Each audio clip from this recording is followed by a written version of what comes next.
All right, everybody, welcome to Shed Talks, March 24th, 2023, coming at you right here from Shed Aquarium, Chicago, Illinois, the world's aquarium, if you hadn't heard. We are waiting just a couple minutes here. We started our webinar. We've got lots of folks trickling on in. We're already up to 30, and it's already begun, which is pretty special. Now, friends that are joining in today, a couple of things that I want to point out to you. We've got a lot of different options. This is going to be pretty back and forth, really engaging, not just with us and our incredible speakers that we're going to be listening to here, but also for you. We want to get your input, your ideas, your questions. So feel free, please, to engage all throughout this webinar. And I'll explain what webinar means here in just a moment once we get more folks trickling on in here. But really quick, for those that are here, I am Brian. My name is Brian. I'm the coordinator for the Aquatic Exploration Team. I'm going to be your host today, but we're going to be joined by so many other incredible people that I will be sort of the background to all of the incredible work that's going to be happening here. So you see, we've got already up to 60 folks, or 50 folks, I should say, which is pretty special, but we're going to give it just another couple of minutes. And if you are here, wherever you're joining us from, super thankful for your time, allowing us to share some really incredible things, not just behind the scenes, but also in relation to our centennial commitment, as well as just Shed's mission and vision as we really try to lead with animals here. But today we're going to be bringing you a really incredible look behind the scenes. No one else is going to have this opportunity except for you guys right now today, just to help be transparent, open, and honest, not just with members, but with everybody in the community as well. We also, speaking of the community, we want to focus today on a couple of different pillars. Obviously, for animals, we're going to be talking about water quality, water lab. Obviously, we are an aquarium. These animals do live in water, so that's going to be very important for their well-being and health. But we're also going to be showing you how we're going to be integrating the science into and from the labs into these habitats themselves, and how that's going to evolve and change, all thanks to you and your support. So this is incredible. We're going to give it just another minute. We're going to give it a minute and a half. We're going to start at 12:05 because I understand, even though we have for the past 3 years now living in this sort of virtual space, technology is changing all the time exponentially. So I understand we need to give a couple of minutes for folks to figure out expired passwords, things like that, downloading updates. I had to do that this morning for Zoom as well. So just giving everybody a little extra time. But friends, super excited to have all of you here with us. In just another minute or so, I will be explaining how we can interact with each other, how to bring up that chat feature. It's going to be super simple. And yeah, I'm really excited too. If you don't know, we have such a remarkable person joining us to share our spaces about water quality with us, and special not just because he works here, but because he is a member himself, and to share the importance of that and what that means, and just how geeked we all are to be here and to work and to share Shed's mission and vision every single day with not just our members, but with the thousands that join us every day on site, which is pretty special. Okay, well, I think I've given plenty of time. Folks can obviously get on in throughout this this presentation. So I'm just going to go ahead and just jump on in and get started, because we do have some logistical things to get through, but I promise we will get through those very quickly. So first things first, welcome everybody. Once again, my name is Brian. I'm the coordinator for the Aquatic Exploration Team. The Aquatic Exploration Team, if you come on site, we're the ones that do the animal spotlights down in the oceanarium. We do behind the scenes tours, we do animal facilitation at the different areas and habitats around the aquarium. So really excited to be here with us. We are in a webinar mode. Now, Zoom has lots of different features. We are webinar, which means a couple of different things. We have a lot of control on the back end. Unfortunately for our viewers, we can't hear or see you directly. However, we're going to have tons of ways for you to interact, and that is that second bullet point down there. So we have the Q&A feature, which is if you just hover your cursor over the Zoom call, there should be a little screen or a little bar that pops up, and there should be something that says Q&A. If you click on that, you should be able to pull something up and be able to write in your questions, and I'll see those directly, as well as all of our other panelists that we have. So if one of us doesn't know the answers, we'll be able to just reach out and message you directly. The other way that we can interact with each other, and this is one of my favorite ways, is through the chat feature. So if you hover over your screen and that little bar pops up, you should see a little icon that says chat. If you click on that, a little chat bubble should pop up and you should be able to write everything in there. Once again, since we are in webinar mode, I'll be able to see what you write, but you won't be able to see what other folks write. So don't hesitate to say hello in the chats. If you don't see that button, the hotkey or the keybind for that is Alt plus H. So if you press Alt plus H on your keyboard, boop, it should pop up. And I'm actually going to send a little message in the chat right now. So hopefully everybody can see it. If you do have the chat window popped up right now, if you could look at it, see if you could see my message and maybe respond in the chat with a hi or a hello if you want to share where you're visiting from. By all means, that's incredibly awesome. I know we have members from all over the world, so I'd love to see where you're visiting from today. But if not, if you want to sit back, relax, and enjoy the conversation, that's okay too. We want you to be as engaged as you want to be. Now, speaking of getting engaged, now, phrasing, but being engaged, I should say. Let's just get started because we've got all of the table setting out of the way. And I'm really excited because we have just an incredible individual that is going to be sharing Shed Aquarium's behind the scenes as well as our future focused part of our mission. And this is Alan Lapointe. Now, Alan Lapointe is our Vice President of Environmental Quality, but he's so much more than that. He's a member himself. He's a part of the Aquarium Council. He's also just an expert when it comes to replicating the native environmental conditions for each individual habitat and animal here at Shed. So that truly the health and welfare of all of our animals, it's a one Shed overarching process, and Alan Lapointe is right at the point of that. Now, really quick, I want to jump in because we have a really special gift for all of you, a sneak peek behind the scenes of our water quality lab. So let's just jump right in, and I want to share this and Alan with everybody. So here we go. I'm just going to make sure that I optimize for video so that way you don't see or hear me, but here we go. I'm Alan Lapointe, and welcome to a Shed Talk on all things water and water quality. First, we're going to go in and I'd like to show you the area where we make all of our new starting waters for all of our exhibits. We call this the Southeast Quad. Some people call it salt mixing, but it's really a whole process for how we get all of our waters ready for all of our different types of animals here at the Shed Aquarium.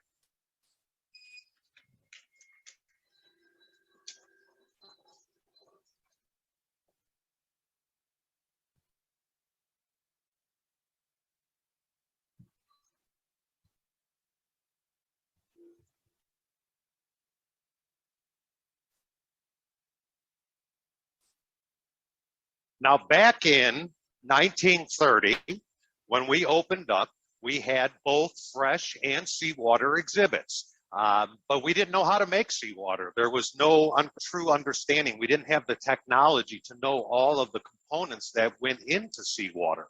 So the only way that we could have seawater exhibits in the Midwest was to get tanker cars on trains and drive the saltwater all the way up here from the Florida Keys. And that's how we got our first 1 million gallons of seawater for the aquarium. As time went on, we got better at understanding how to analyze for water and how to determine what was in the water in which concentrations. So now, today, we make all of our own waters. And I say we make water, we start with Chicago municipal water, tap water, the same water that comes out of your home tap. That water then goes through what we call granulated activated carbon. Sounds pretty complicated, but it's just like your little Brita filter that you might have in your refrigerator at home. It's a charcoal filtering, and it removes the chlorine, things that can cause taste and odor, metals, and other things out of the water. And that's how we start. Now that water itself is great water for our animals that live in this region and in the Great Lakes, right? It comes right from Lake Michigan. It's also great water to help replicate waters that are found in areas like African Great Lakes. So we can use those waters just as they are for some of our freshwater systems. Now, some of our other freshwater systems, for instance, the Amazon, our Amazon exhibits and Amazonian animals have a very special water. So we have to go through this process, and then we go through another process called reverse osmosis. And this process basically strips everything out of the water. So it's as close to H2O as we can actually get. And this surprises a lot of people. I don't know if any of you have been to the Amazon. I've been lucky enough to do research in the Amazon on water chemistry. And when you go to the Amazon, it is such a lush rainforest, and you see all of this diversity of life, and you think, wow, the water must be full of nutrients for all of this to live. And then you test the water and you realize it's basically like distilled water. There's hardly anything in that water in terms of nutrients and ions. And it's because all of those ions are tied up in the canopy in the Amazon. So for us to house Amazonian animals here at the Shed Aquarium, we have to replicate that water by going through the reverse osmosis process. Some animals like to be somewhere in between, so we can mix the fresh waters with the reverse osmosis fresh waters and get a medium. So there's lots of flavors that we can have in terms of freshwater, as well as various temperatures. We have very cold freshwater systems, and we have warm tropical freshwater systems. Now on the seawater side, currently we use a brand, a commercial brand called Instant Ocean. And this is, we were using this since about 1998. So there was a period where Shed made its own seawater. Even when I started back in the day, we would have to weigh out really small amounts of all of these different salts in order to make this composition that represents what is in the ocean. But it was really time consuming. It was very expensive for us in labor. And now that there are commercial companies that can produce a good quality sea salt, this is how we have moved forward in order to operate all of our processes. So right here, you can see we take a large bag that weighs a couple thousand pounds, and we can pour it into a mixing basin. This mixing basin mixes on another basin, and we can get about 11,000 gallons of seawater made in about 2 or 3 hours. Those waters then get sent to other basins where they are stored and ready to go for a new exhibit or to top off one of our existing exhibits. Now, keep in mind that this process works for our standard seawater systems, things like our Caribbean reef exhibit, our shark exhibit, and all our wild reef systems. But when it comes to corals, seahorses, other invertebrates, we actually have to start by going through that freshwater process to go through the reverse osmosis and then mix the salts with the reverse osmosis water. And that gives us what we call RO salt water, which is, again, a little bit different. It's really a matter of us removing certain nutrients like nitrogen and phosphorus from the water before we start. If you have a lot of those nutrients in a coral system, you could grow algae and things that we don't want. So there are lots of these flavors. And as we move into our centennial commitment and expand into some really new, cool, and exciting exhibits, we are going to have even more flavors of water. Currently, we house about 5 million gallons at the Shed Aquarium, and that number is going up too. So we're going to have more water, but we're also going to have more of different types of water. And that's very exciting for us, but it causes different challenges, right? So now we're going to have this whole area currently is going to remain for mixing sea waters and RO waters, but there's going to be a whole nother section on the other end of the building where we're going to have an additional mixing system to do these RO saltwaters, because the demand for that will go up as we build larger coral systems. So let's take a little walk through this area and see what's going on. So we've already seen that this is our salt mixing. And if you look down here, you can actually see that the water is pretty milky in color. And that's because we just added the salts. And as the salts are dissolving into their ionic constituents, the water will clear up and it will become crystal clear so that we can send it over to our other basins. Right behind us are a series of basins where we can house both fresh waters and sea waters and bring them to the proper temperatures so that we can use them for all of our different exhibits.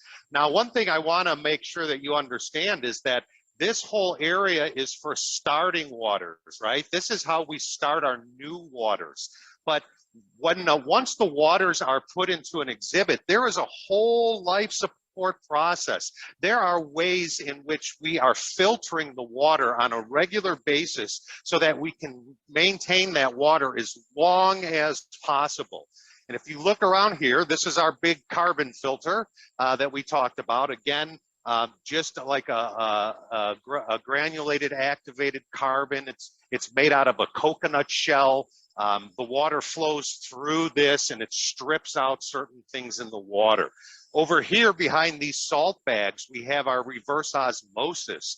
Now this machine has 4 different membranes, and we can produce about 8,000 gallons of RO water a day.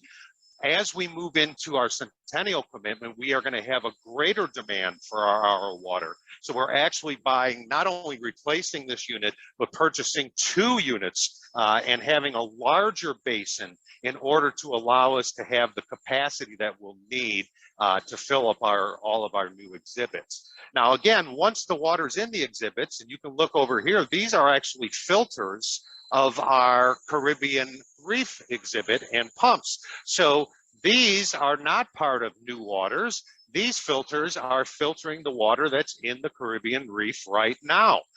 Sand filtration is one of the components that we use to filter water.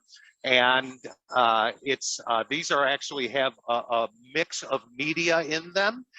They are physical. They remove particles and things that uneaten food and stuff in the water, but they're also biological. So there are all kinds of microbes like bacteria that are living on the sand and in the sand grains, and they are actually biologically helping to filter the water.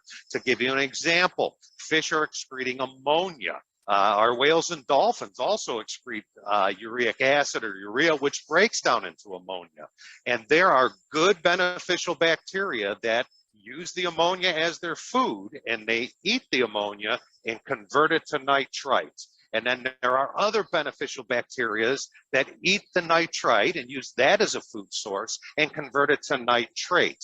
And these biological processes help us maintain all of our waters in a healthy state for all of our different animals. If we continue to walk around this side,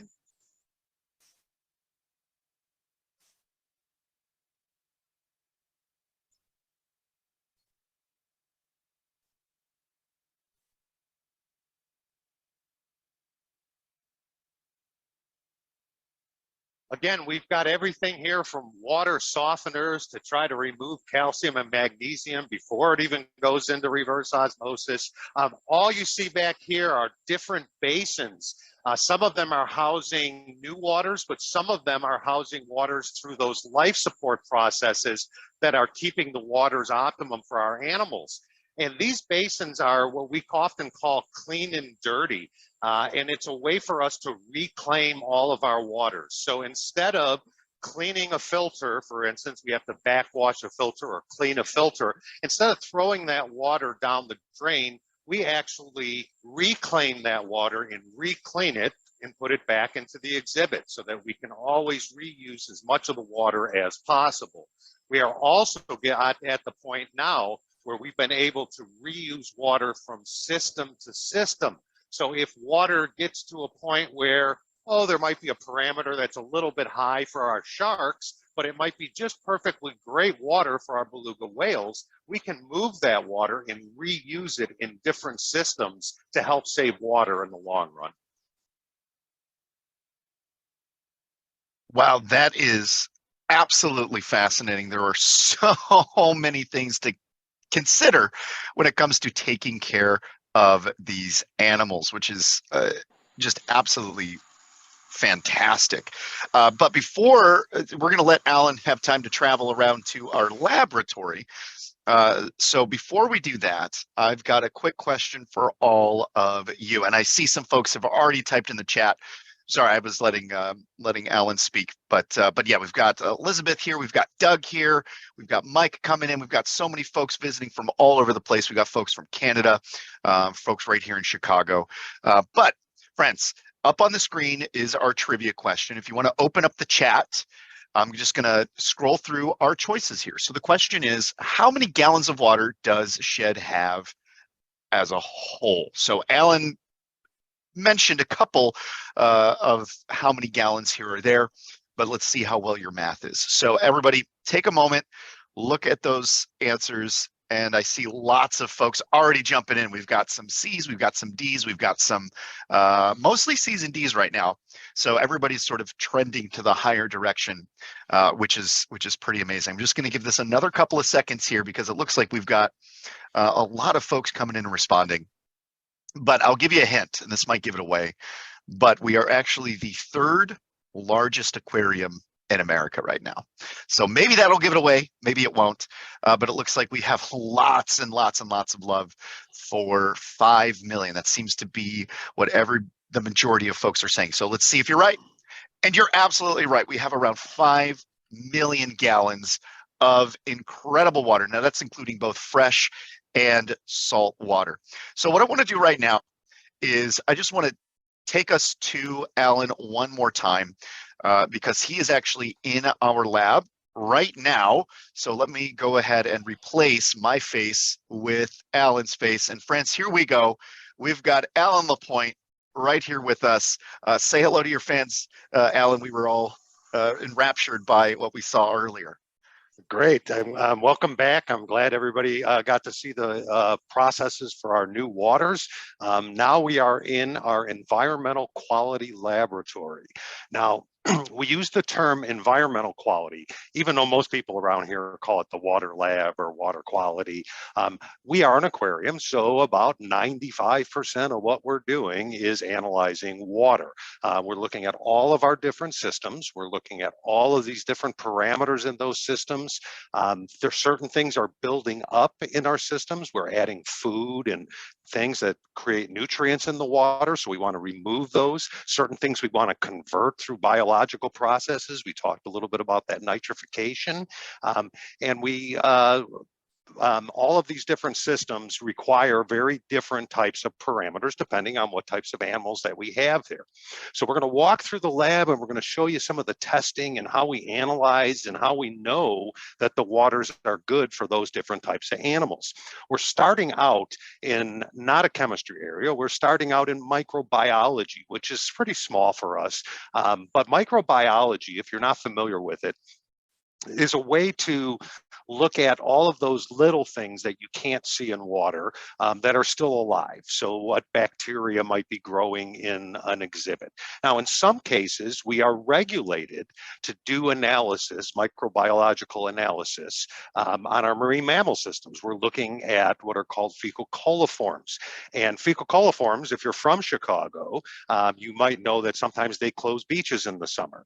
And they will close those beaches because that's the exact parameter they've looked at, and they feel if those numbers get to a certain elevation, if you were to consume some of the water, it might give you a little indigestion. So they will close the beaches, and that's the same thing that we're looking for, right? We're looking to make sure that those microbes are not thriving in our systems, and it's fine if they're there in some presence. In fact, it's good if they're there in some presence. In fact, we don't have time today, and we don't, but we do have a microbial ecology laboratory. We also call it the biome lab. And this laboratory is where it's a genetics laboratory, and we are doing studies to look at all of those little tiny microscopic organisms, things you can't even see with a microscope unless it's a really specialized microscope. And we're doing genetics testing to see what microbes live in our systems. We already know the chemistries really well. Now we're looking at what are all those little things that live in there, and how does that compare to what lives in the ocean, or what compares at some of our colleagues' institutions, or how does it compare from fish system to fish system? So there's a lot going on in the microbial world. But for traditional microbiology, we use plates. You've probably seen this. It's a Petri dish.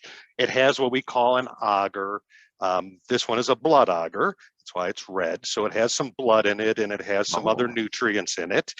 Yeah, it sounds a little gross. But the idea here is what we're going to do is we're going to take our water samples, or in some cases, the veterinarians will actually take a swab from a fish or something, and they will come here, and we will take the right plate based on what we're looking at, and we will put in the water, or we will put a swab and swab it, and then we will give it love.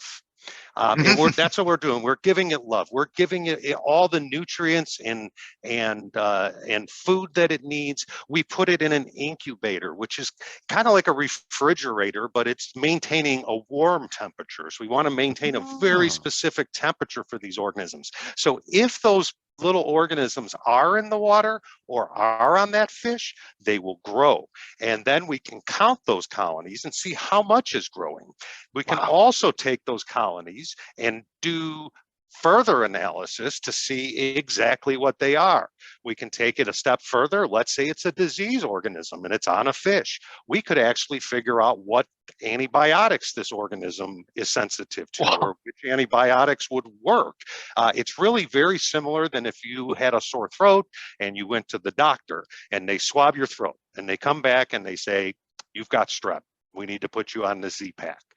It's really the same kind of process. What they're doing is swabbing your throat, putting it on the Petri dish, putting it in the incubator, giving it love, and then taking it out and growing it. And then if you have strep, it will grow on the plate and they can identify it. I wanted to show you one plate with some growth on it.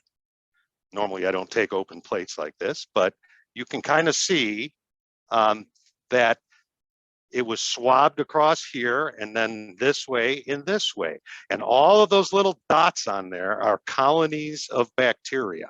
And then again, we can take those off and further analyze those. All right, enough about microbiology. Let's get into some of the water chemistry, which is my favorite part. Our water quality laboratory, and this is what we're in now, we'll call it environmental quality. Certainly we are testing water, but we do testing for other stuff. We do air quality analysis. We have monitors that can test for everything from carbon dioxide to volatile organic compounds that could be let off by, say, if we were painting something. We're very, very concerned about any type of work that's being done and how it's going to affect our animals. So this is a big deal as we get into the Centennial Commitment, because we will be doing some construction and work around here. So we have to take into account all of those factors when we do our different projects. But this laboratory is about 20 years old. And as part, and it's still in pretty good shape. It's starting to show its age. But so it's time for a new laboratory. But we're also, as we get into this new Centennial Commitment and build these awesome new exhibits and have these different flavors of water and different types of water, we're going to have to analyze the water even more. And we're going to have to start looking for things that we haven't even looked for in the past. So we're building a brand new laboratory. It will be in the location that is currently the Underwater Beauty Special Exhibit, which is going away next month. So I recommend all of you come out and see it for one last time. Yes. It is a wonderful exhibit. Come out, see it, and look at all that, how there's different, even in that exhibit, how there may be smaller aquariums, but every one of those is a different system, and every one of those is a specific type of water for the animals that live in that system. Now, Alan, really quick, I just want to jump in here to piggyback off of that, because Charlie in the chat just had a really good question. Are any of these habitats, like Underwater Beauty, Caribbean Reef, because we just saw where those where the tanks were for that, are any of these habitats ever fully emptied? Not very often, no. Okay. Once an exhibit gets filled, so let's say we build a new exhibit, Mhm. we fill it up with fresh water and make sure everything works. It's called commissioning, to make sure everything works. Then we fill it up with the right flavor of water, right? And we get it, Mhm. we seed it, we grow all those beneficial bacteria. Then those waters go through what we call life support, which is a series of filtration processes that maintains the water quality. Yes, we have to change some of the water, and we do change some of the water. Now, something as big as the cetacean system, where our beluga whales and Pacific white-sided dolphins live, and our sea lions, Yeah. that system, we might only change a small percentage of the water every 5 to 10 years. Wow. But something like an Amazon exhibit, we might Mhm. change 40% of the water in an exhibit every week. And Wow. it's just a matter of how stable the waters are and how well they maintain their parameters for the types of animals that we have there. So when I say we don't drain all of the water out, it's very rare. On occasion we do. We will have to drain out if, let's say, we have a crack in a window or something. I mean, these things happen. Yeah. Then we will drain it all the way out, take it down, and then we have to go through the whole process of like starting up a new one. Back about 10 years ago, we took down the entire oceanarium and drained everything out of those Wow. exhibits to recoat the pools and get it back refreshed. So it does happen, but it's very rare. That is amazing. Well, thank you, Mike, for that question. And yeah, let's continue on, Alan. I'm sorry, you were All about right. to yeah, show us something really fun. Okay, great. So this section over here, and there's really there's two sections that are about the same, and they're mirror images of each other. And we do seawater analysis on one side, and we do freshwater analysis on the other side. The types of analysis we're doing here are called wet chemical or wet chemistry. This is kind of like what you probably did in school, something you've seen on TV, little things bubbling and vapors being condensed and brought back down. Things being added that change color, all of this type of wet chemistry. It's where you're using chemicals to create a reaction, in which case then you will determine the amount of that Yeah. component through a specialized instrument. We have a lot of probe analysis. These are mostly this one's measuring calcium in the water for seawater. These two are both measuring pH. You guys have probably heard of pH. The pH is really critical for animals, and it varies so much between different animals. The pH of Lake Michigan right out here is about 8, maybe 8.1. The oceans tend to surface. Most of the surface oceans are about 8.2, a little bit Oh, lower. wow. But in the Amazon, I Yeah. have seen areas where I have tested in the Amazon with pHs that are below 4. Whoa. We don't keep them. That's very acidic. We don't keep our animals Yeah. at 4, but we do keep them at like 6, which is a Oh, lot more wow. challenging. So yeah, our pH Yeah. ranges can vary quite a bit. Other equipment we're testing for is how much salt is in the water, and for fresh water we look at what we call electrical conductivity, which kind of tells us how well the water can conduct electricity, and that tells us relatively how many ions are in the water. It doesn't give us the exact ones, but we have other instruments that do that. This is our spectrophotometers. We have a pair of these, and these are the units that do basically like a colorimetric type analysis called spectrophotometric analysis.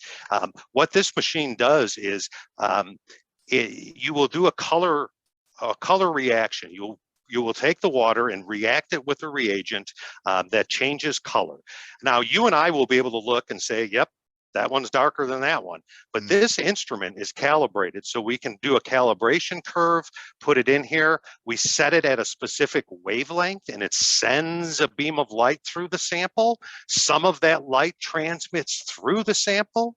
Some of that light gets absorbed by the sample. So depending on how much light makes it through, that is a direct relationship to the concentration that is in the water. So let's do a quick little experiment on this side.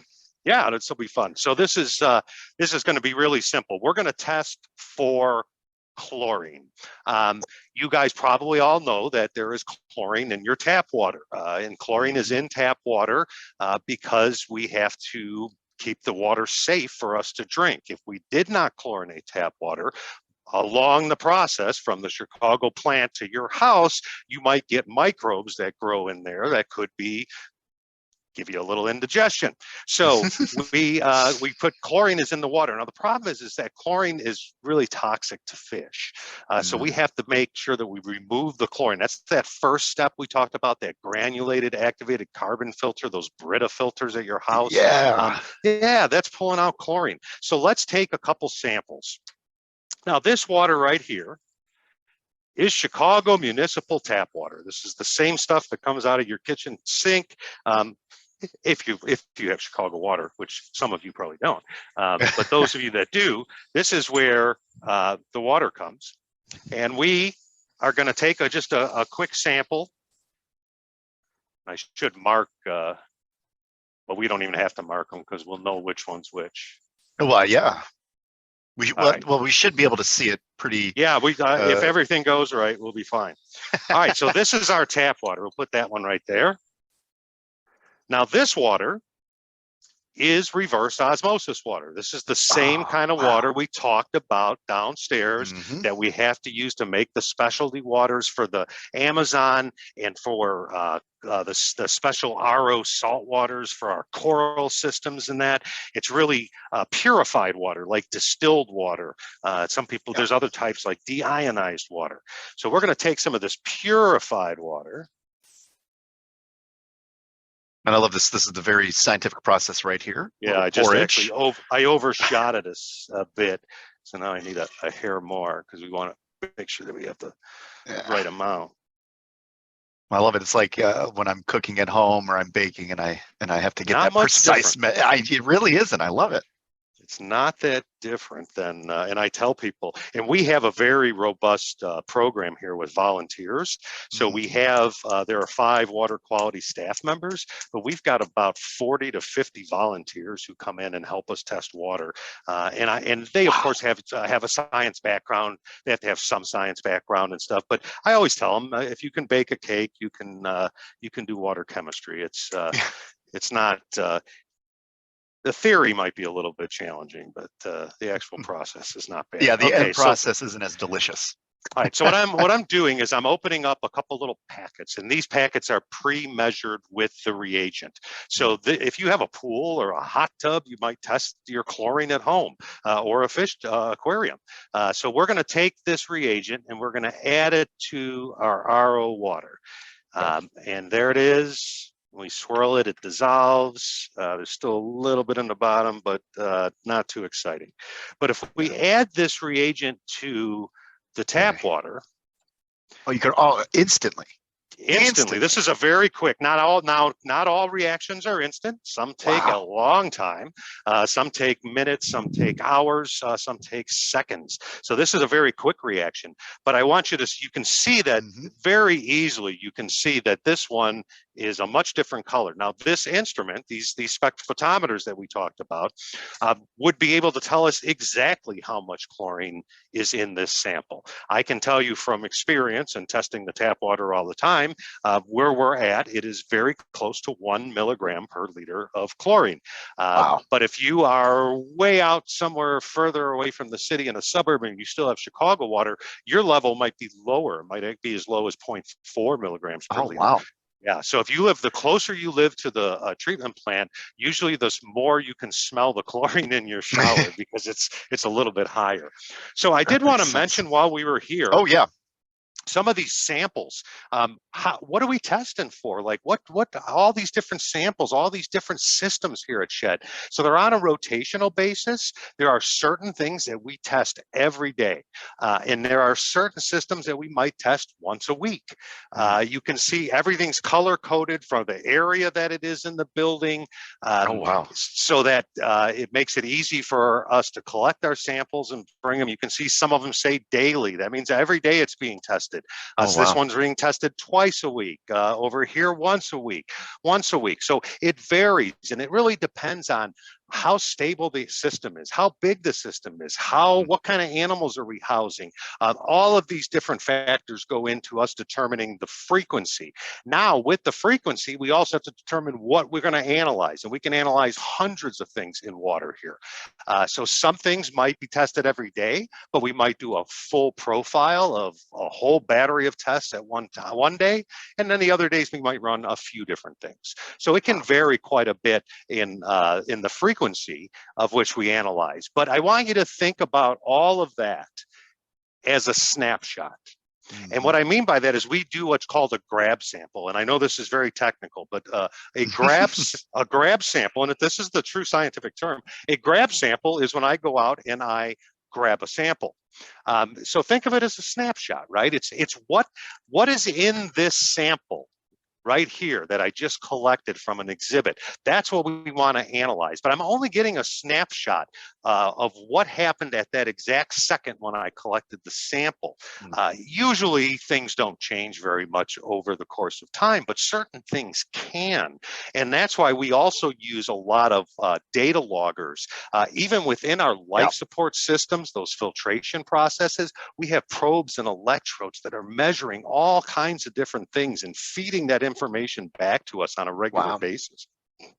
For other areas, we might use something as simple as this is a temperature and humidity logger. Humidity is very important too. We don't just have fish, and maybe a frog needs specific humidity. So we can not only keep the humidity where we want it, we can monitor and make sure that nothing's fluctuating or changing over time. And this gives us what we would call, what I like to think of as more of a motion picture of what's going on in the water, right? Oh, wow, look at that. So you're seeing that in this case, the temperature was doing great, and then it started dropping. Now, that's only a degree, so don't get concerned. I can make this scale like how I want it, but it just shows that we can pinpoint any fluctuation. And maybe this degree change wasn't supposed to happen. And if it did, we can then go back and figure out why it happened and make sure that it doesn't happen again. This is, these units are what we call data zones. Oh, wow. Yeah, they're pretty cool. We actually are ordering, we have 2 new of these coming in this year, and then we have 2 more new units that are going to come in that we can actually put in with animals as we transport them and move them around. Yeah, very cool. Because we are going to be transporting some animals as we get into the centennial commitment. But I wanted to show you guys just briefly like what this thing does. It's a series of electrodes and probes that then go out in the system, and they take measurements at whatever interval you choose. So you could take a measurement every second, every minute, every hour, and we put this out there. So a unit like this can measure the temperature of the water, the depth of the water, the pH, the oxidation reduction potential, how much oxygen's in the water, how much salt is in the water, what are the gases that are in the water. It can measure all of these different things. Keeping in mind, this does not do everything we can do over there at the other bench, right? So I can't test ammonia with this, but I can get a lot of different stuff. And again, it's going to give us that motion picture of what's going on over time through the system. And again, this looks, real jumpy, but it's not. It's measuring temperature, and that's only a 0.2 of a degree. So that's how precise we can keep that temperature in our system. But we will use these to monitor. So another tool in the arsenal of what it takes to make sure that our animals are safe and healthy all the time. These are titration units. So if you took chemistry, you may have done a titration in your life. You would have had what's called a burette, which is a long piece of glass. Taking us back to our chemistry class Yeah, I know. days I here. thought I had one laying here, but you take a long piece of glass with a graduation on there, and you take a flask, for instance, and you'd put an indicator like phenolphthalein in there, and you'd swirl it, and then you drip it in there, and eventually the color would change, and then you hit what's called an endpoint. That's chemistry. This does it the same way. It just looks a lot fancier. A lot cooler, yes. It is a lot cooler. In this case, we can put, these are the oceanarium samples. So you can see wow. we've got Whale Harbor and Secluded Bay and Misty Passage and the Sea Lion exhibit and the Otter exhibit. These are all on. And what'll happen is we can set all of these systems, all of these samples up. And this is an auto sampler. And this unit will go up and down. It'll turn it and move it. It'll go down. And instead of us dripping the titrant in, it pumps the titrant right into the little flask, and then it measures it using a sophisticated probe. So this is just a newer way and a different way to do something that we've always done by hand, but it's done in a more controlled way, and it allows us to set up samples and then do some additional analysis. We have two of these units. Now, Alan, I just want to remind you a little bit. We are a little bit over time, so and we have so many questions for you. Then let's just take about 20 seconds and talk about this instrument. Yes, perfect. This is, I just wanted to point this out. This is an ion chromatograph. It's a really, really cool instrument. Chromatography is for separation. So what this unit does is it's a dual channel. It separates the ions, and then it measures the ions and the concentration. So in 30 minutes, I can tell you how much chloride, fluoride, bromide, sulfate, phosphate, nitrite, nitrite, lithium, calcium, magnesium, potassium, a whole battery of different things of ions in literally 30 minutes. That is absolutely special. Now, I will stop talking. Of those, or what's that? Are we getting more of those? Because I mean, that seems like a really important. We're actually, what's happening, so as we move into our centennial commitment, we're actually looking at a new technology called ICP, inductively coupled plasma. And this is elemental analysis. So this is doing ions, something like nitrate, NO3. What this other instrument will do will get us all the way down to the elemental component. And it can measure basically everything on the periodic table except for the noble gases. So we're very excited. Yeah, that's coming next year. That is, I am super excited, and I'm sure you are as well. Oh, very excited. But let's just jump in and get to these questions, and we'll try to go rapid fire because so many incredible questions, and you're an incredibly brilliant person to bounce these off of. So let me just start at the very top here, no particular order. But let's go back to what we talked about in the water quality lab. We talked about electrolyte levels in the bodies of the animals. So does that mean that some Amazonian fish that have really low electrolyte levels in their bodies can live in water that's comparable to like distilled water? Or do they still have, oh, wow, okay, perfect. Yeah, they're actually designed, it's osmoregulation. So this gets, and I can't get into all of this, but people ask me, do fish drink water?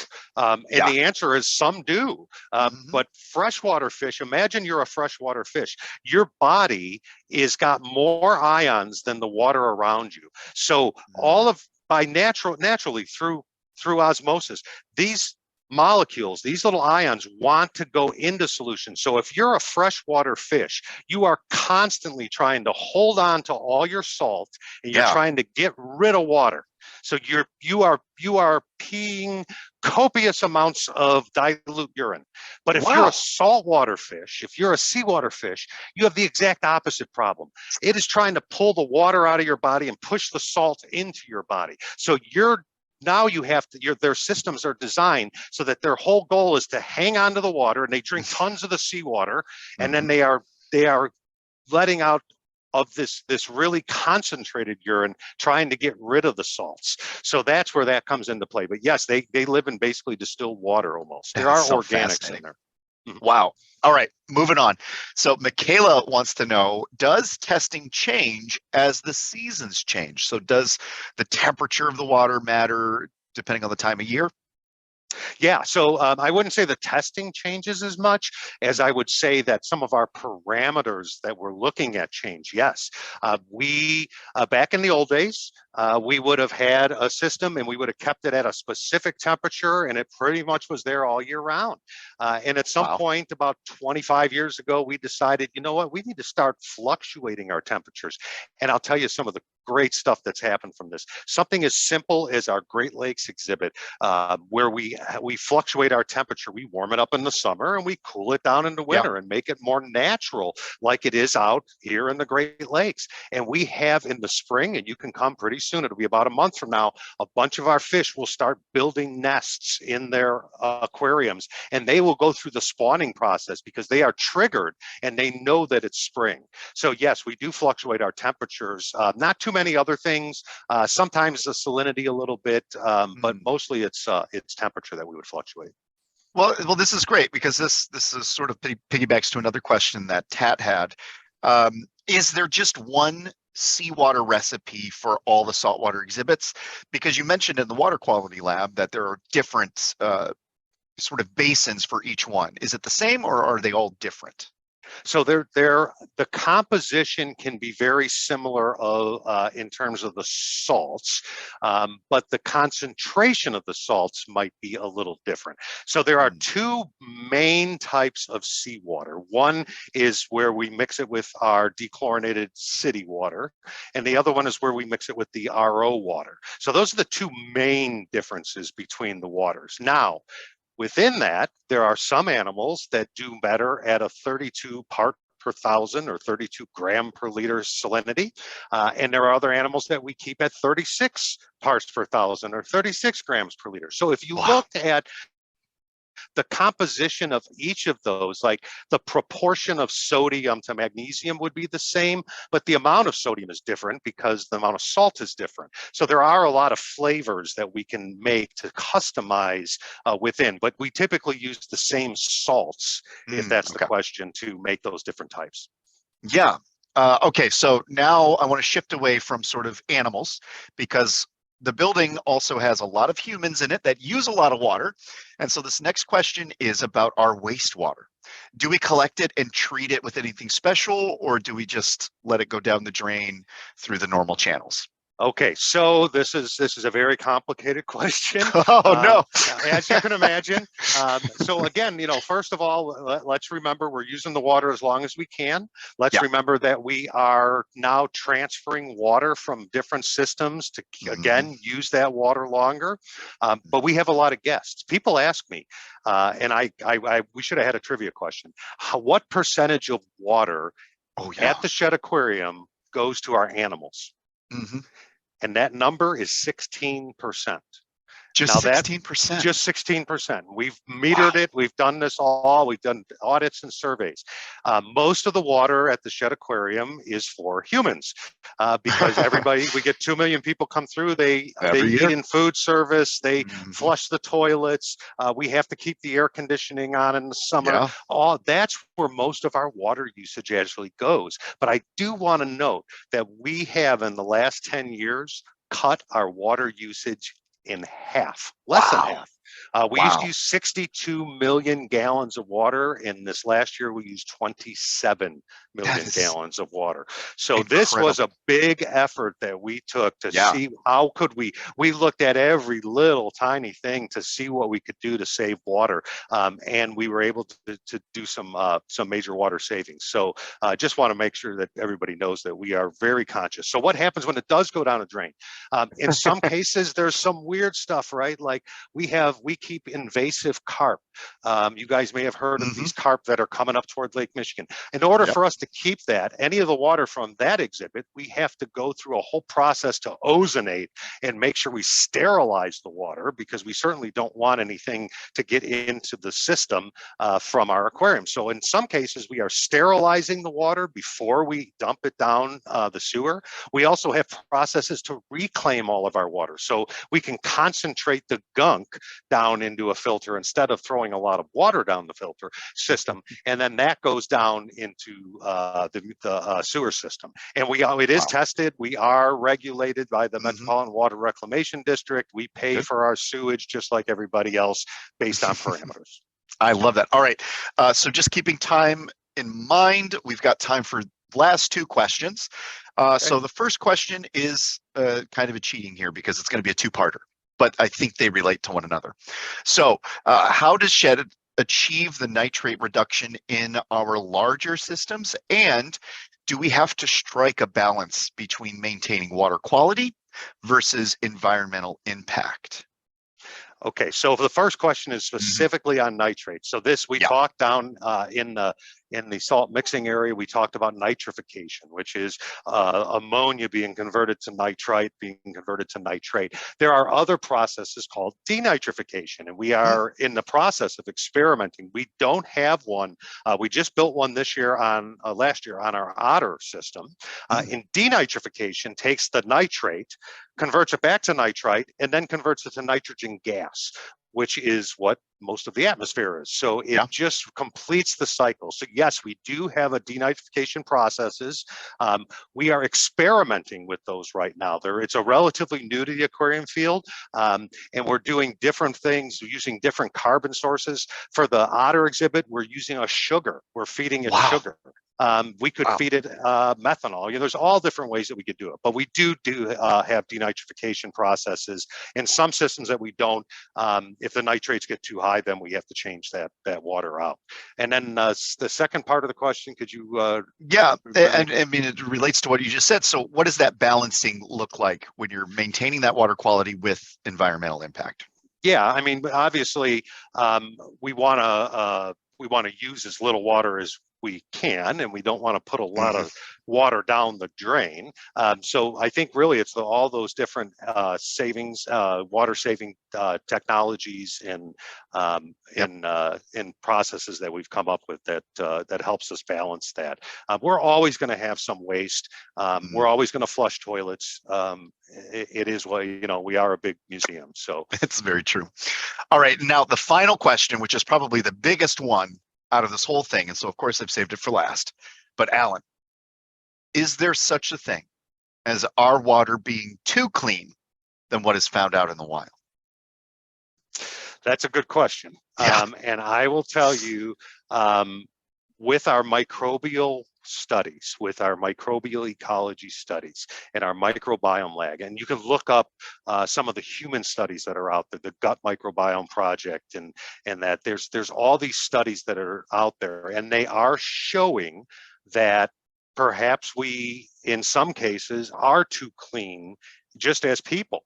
And our animals are in a built environment, just like we're in a built environment. We're in a laboratory right now, but we have HVAC systems that are filtering and purging the air, and we're all these different things. It's the same basic concept in our animal systems. So some of our initial studies have shown that if we do a lot of disinfection, which we do with ultraviolet radiation or sometimes with ozone, we're doing that to try to balance those microbes. But if you do too much of that, you get rid of the good microbes. So you have to balance it. So it's a balancing act, and that's why we have all these specialty laboratories so that we can analyze and test those waters.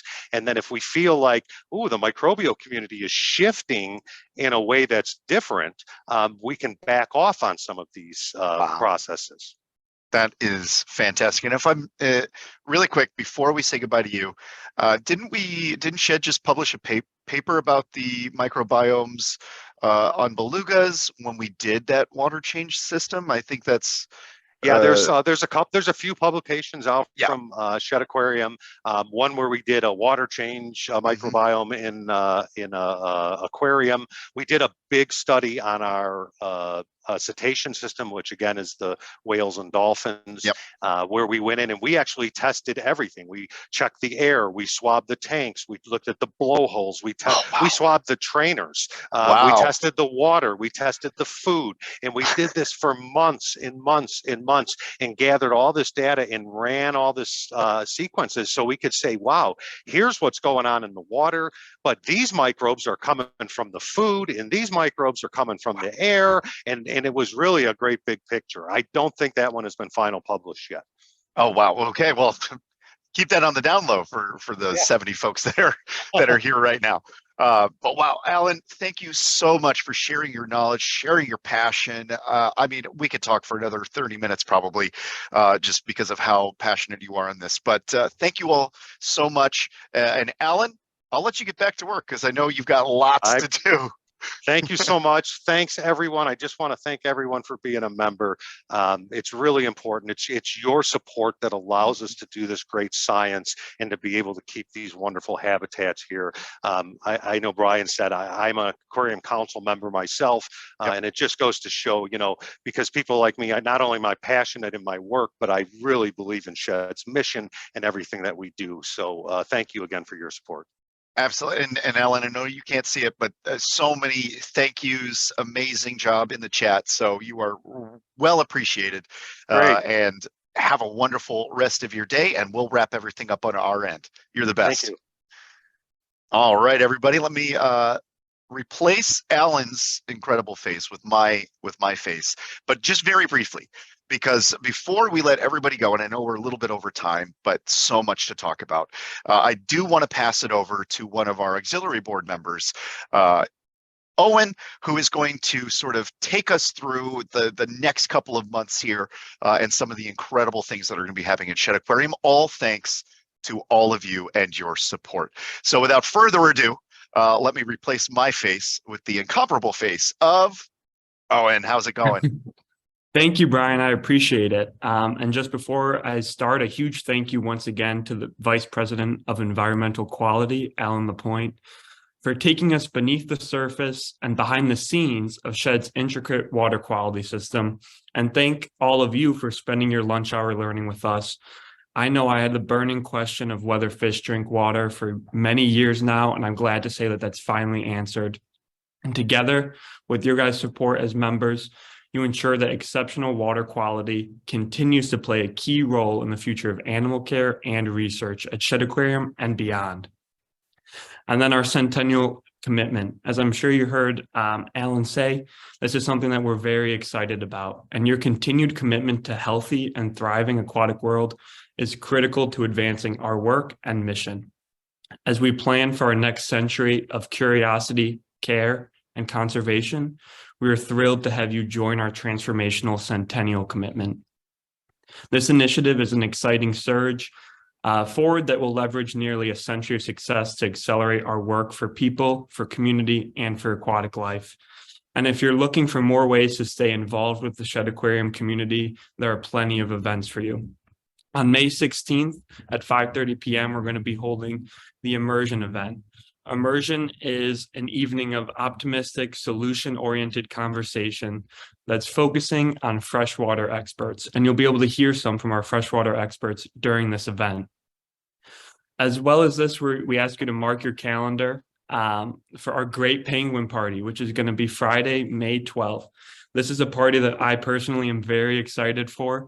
It's a great time to give your support to the aquarium, be able to see the amazing exhibits that the aquarium has to offer, and meet like-minded people who love the aquarium's mission just as much as you do. And as we look and dream about summer and warmer weather, I just want to say that we'll also be having our members only Jazzing at the Shed on June 14th. It'll be free entry and exclusive invites from Shed Aquarium's experts. And then again, just a thank you to all of our Shed Aquarium members for joining us. We're thrilled to continue to provide this educational programming that helps inspire others to join us in caring for our blue planet. Thank you. Excellent. And thank you, Owen. Thank you, everybody who is here today, who supports Shed Aquarium, not just on the floor, but everywhere around the world. So glad that we were able to share not just our knowledge, but also our spaces. That water quality lab is something that not everybody gets the chance to see. So this was a really special opportunity. All right, everybody, I know we're about 4 minutes past 1 o'clock, so no more from us. Thank you so much for joining us, sharing your day, sharing your lunch hour, and hopefully we can see you through our doors here at Shed. All right, everybody, thank you so much and have fun exploring the rest of your day, and we'll see you on the next one. All right, everybody.